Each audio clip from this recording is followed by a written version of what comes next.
Today we're gonna have a look at the best settings for Battlefield 1.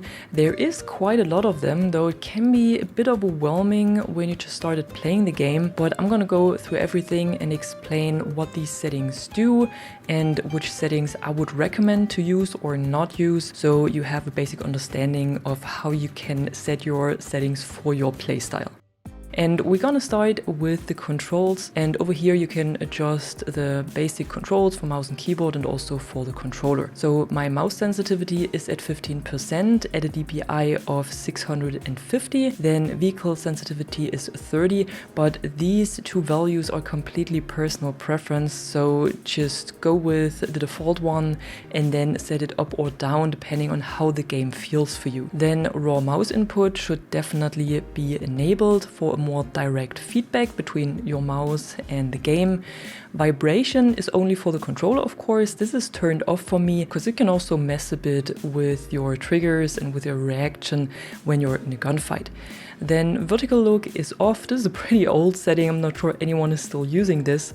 Invert vertical flight is on for me, but this is something you have to try out what works best for you and probably how your brain is working. So just hop into a plane and move up or down and then see what feels more natural for you. If the default setting doesn't feel natural for you, then just turn it on here and invert the vertical settings. Then soldier and vehicle stick sensitivities are on 45 for me. Again, this is only for the controller and also personal preference, so just try out what works for you. Then soldier zoom sensitivity defines how your sensitivity is when you aim down sight. So this is 90% for me, which means it's 10% lower than my normal sensitivity is when just looking around without aiming down sights. Then soldier sprint is on click, of course, to make it a little bit easier. Double tap forward to sprint is off for me, but if you want to use this, turn this on, but I would not really recommend it because it just gives you more control over your movement when you have turned it off. Soldier weapon zoom on hold, of course, vehicle weapon zoom as well, and steady scope on hold as well. Even though you can put it on click, for example, if you're playing on a controller and when you aim down sights with a sniper rifle and your soldier needs to steady the scope, you might want to put it on click because it's easier when you just have to click the stick instead of holding it. Then over at the gamepad control schemes, I have only changed the soldier gunner buttons to alternate, which means that crouch is set to the right stick and the melee attack and the bayonet charge to B. And then over at advanced, I have completely turned down the stick aiming acceleration, so this is all more for the controller. Then the standard dead zones are always down to 10 for both sticks. I have kept the rest like it is by default though. Then the thresholds for the triggers, I've set them down from, I think they are at 100 by default, and I've set them down to 35%, so I won't have to pull the trigger completely to have an input. But I would not recommend to set it to 0 because then you would have to completely release the trigger to have a new input the next time you want to pull it. And this can be a bit tricky, so I think something around 25-35% is a lot better. Then the joystick, I'm not really using it. And down here we have the different zoom sensitivities for the magnifications in the game, so for all of the different optic magnifications. And I've set everything that is above 6 times down to 80%. So all of the sniper optics are a little bit slower than the small optics than you have on an AR, for example. But this just feels good for me.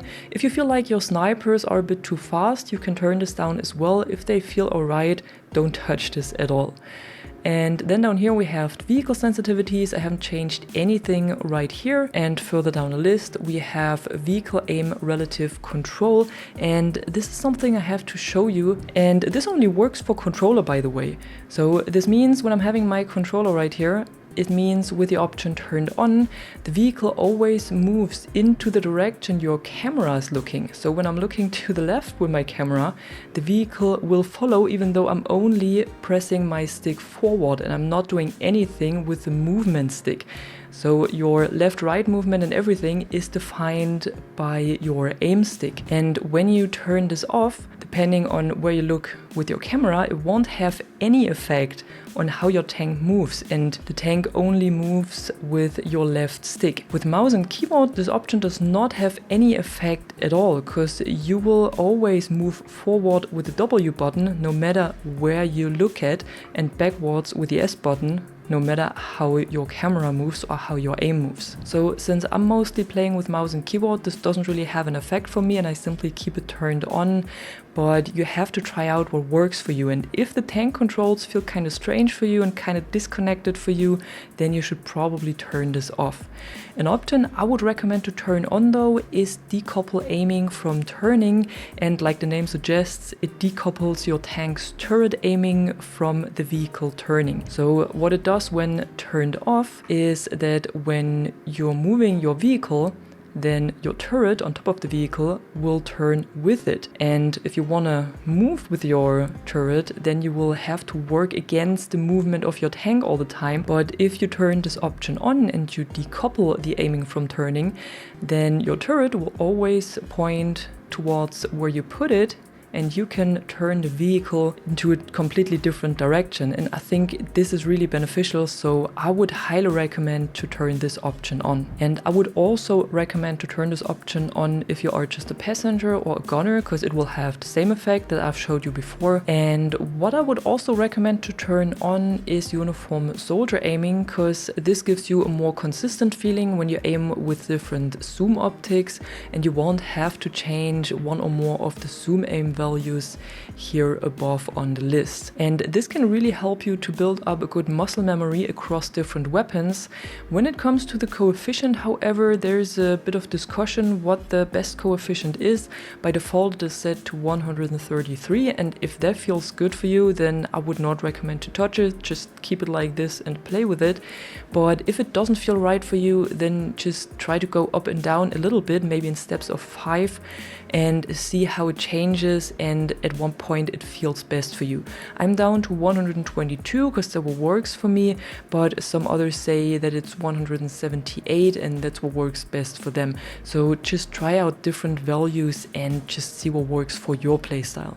Then we move on to the gameplay, and here of course HUD is enabled, player created content as well, so like showing emblems and tags and platoon names. If you don't want to see this, turn this off of course. The kill log, you cannot actually disable it, but you can turn down its visibility, which is what I did because I'm not really interested in seeing the kill log. Then the scoring size, I would recommend size and visibility to keep at 100 because this is where it shows your XP events and the damage dealt to an enemy and so on, and you don't want to miss out on that.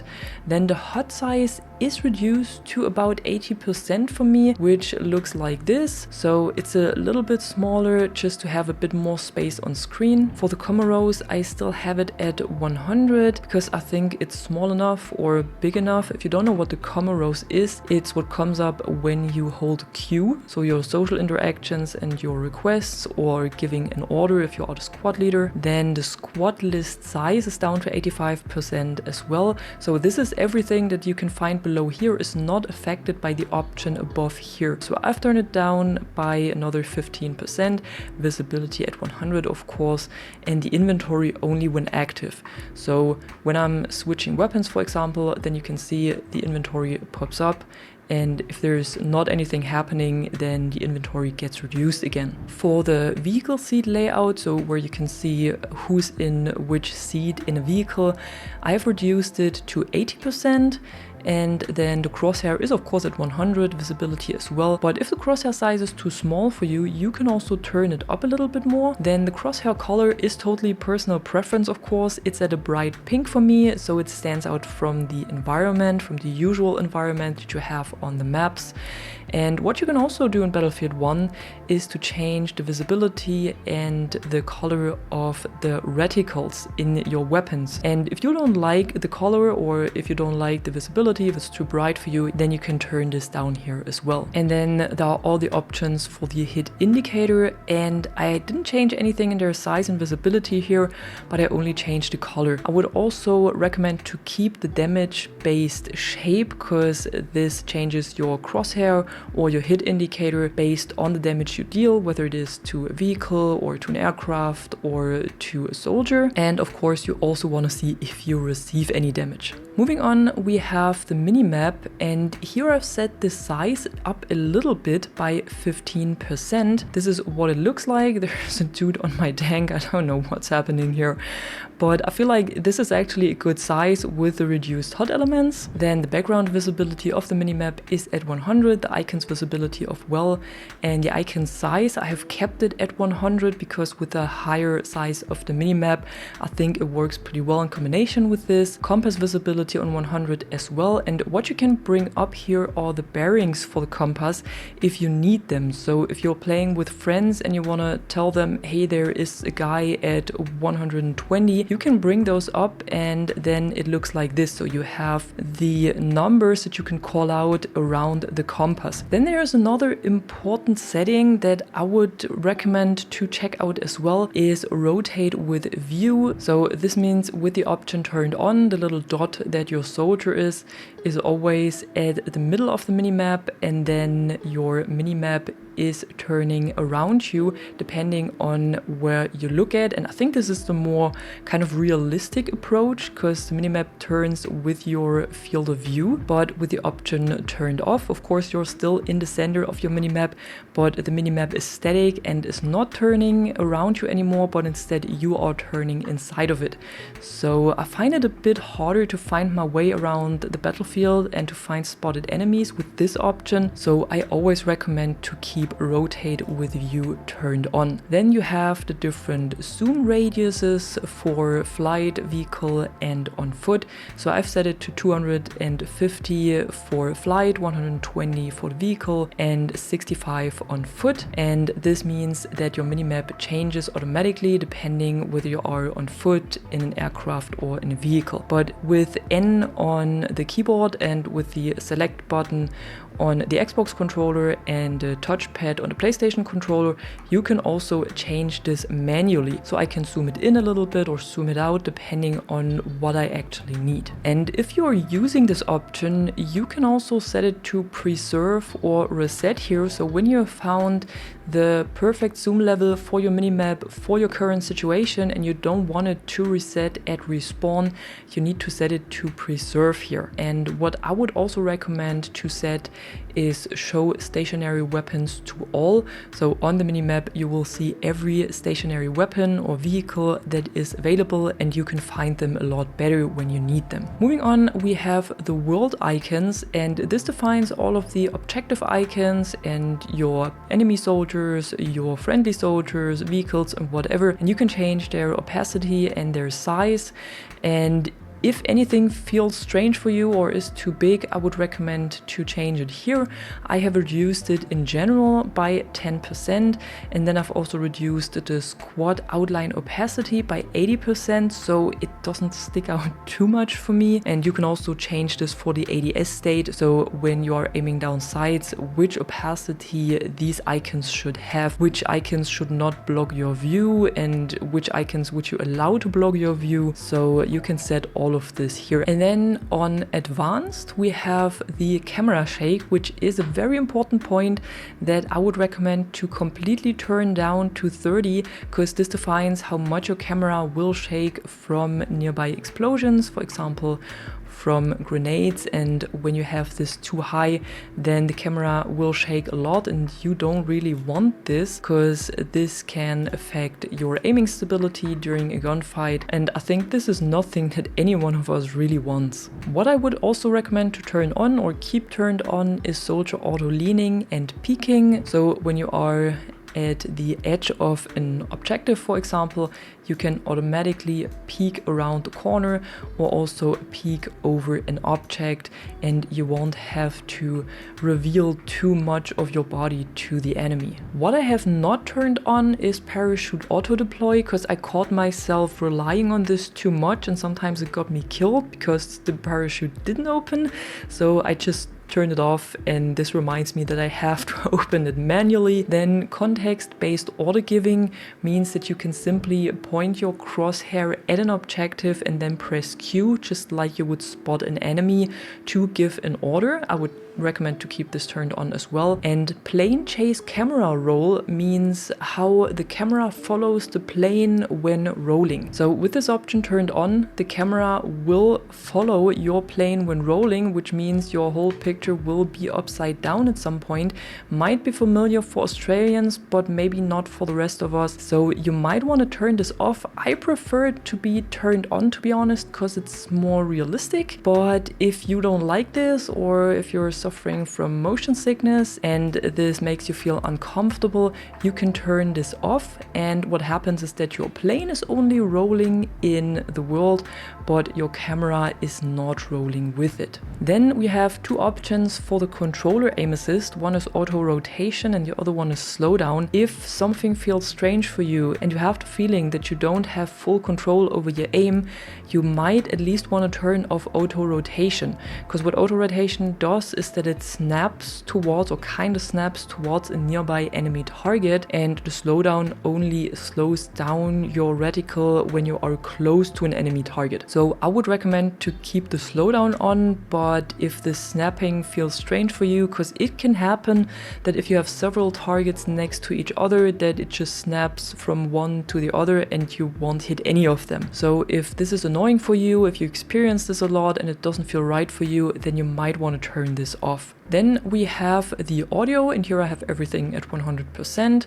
Then the music at only 50%, because it's getting pretty loud towards the end of the match, which can be pretty annoying. Then output configuration is stereo for me and on headphones. And then the speaking voice is English for me, so the announcer voice and the game voice. And my team speaks my language is an interesting option, because when you turn this on, all of the soldiers, no matter which faction you play, will speak the language you have set here. So for me it would be English, but if you want a more immersive experience and you want the Italians to speak Italian and the Germans to speak German, then you need this option to be turned off. The game announcer voice can be on or off depending on your personal preference, and then you can set the announcer to female or male. Then there is voice over IP, so the voice chat, I've turned it off because I never use it. And then the subtitles, you can set if you want to see them all the time or completely off, or only foreign languages will be shown as subtitle. So Italian or German, for example, when you have set the above language to English. Moving on to the video settings, I'm using full screen mode here simply because when I set it to borderless, there is no music played at all in the game. I don't know why this is happening. Maybe it's just a bug or something. Usually I set it to borderless so I can more easily tap out of the game if I want to check on the stream or something, or on a recording. Then the brightness is at 50, vertical sync is off, of course, to reduce any latency. Then field of view is at 90 for me, and vehicle field of view at 95, so completely maxed out, so I can see most of what I can around my vehicle. I would recommend to set it like this because the vehicle field of view is really low by default. And for the soldier field of view, I think this really is personal preference. So if you have a low field of view like this 50 here, for example, everything around you will appear closer, which also includes targets, of course, but you will have to turn a lot more to look left and right and see what's going on around you. With the highest possible field of view, which is 105, it looks like this, and you have this kind of fisheye effect when looking around.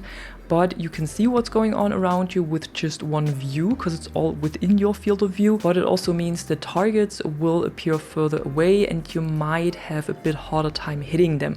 So this depends a bit on your playstyle as well. The field of view that I'm using is 90, and I think that's a pretty good value in between. So you don't have this massive fisheye effect and targets are still in a good distance and still you can see what's going on around you. Then another important point is ADS FOV, so ADS field of view. This defines which field of view the game is using when you aim down sight. So with the option turned on, like it is for me right here, it means that when I'm aiming down sight, the game will use my personal field of view of 90 and will only apply the magnification of my weapon, which is 1.25 here. With the option turned off, on the other hand, the game will go down to the default FOV when you aim down sights, and on top of this you will get the magnification of your weapon. So you will get a massive zoom in when aiming down sights, and it might be tempting to turn this on, but I would not recommend to do this because this can totally mess up your muscle memory and also cause motion sickness if you always switch from this to this if you're sensitive to it. Then motion blur, of course, all the way down.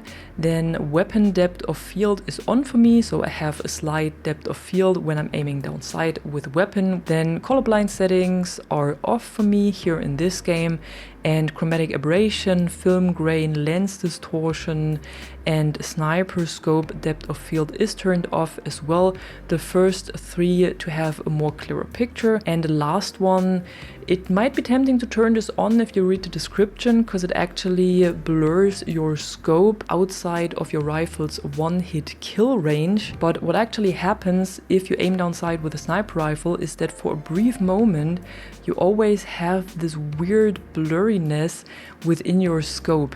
Then it just disappears after a short moment, but I find this really disturbing, so I've turned it off, and I just prefer to learn the one-hit kill range of my weapons instead of relying on this weird blurriness. And then we have the advanced video settings, and this is of course the graphics settings. So first of all, we have high dynamic range, which is turned off. Then DX12 is disabled as well. The resolution scale is at 125% instead of 100% because it makes the game look a little bit sharper and a bit more clear. Then frame limiter is at the monitor refresh rate for me, so that's 240 FPS. If your PC can do this, I would recommend to keep it like this, otherwise you can just set it down here to whatever value you prefer. And then the quality settings are at custom for me, so texture quality is on high, texture filtering as well, lighting, effects and post-processing is on low, mesh is on high, terrain quality as well, because otherwise the game will just look terrible. And I always try to strike a good balance between high frame rate and still a half decent looking game. And on the growth is on low, anti-aliasing, TAA and ambient occlusion is off. And then at the end we have the key bindings, and here I have changed two things, which is at soldier. And the first thing that I have changed is down here at crouch, toggle and prone hold. So I've put the crouch and prone to the left control button, and when I toggle it I crouch, and when I hold it my soldier goes prone.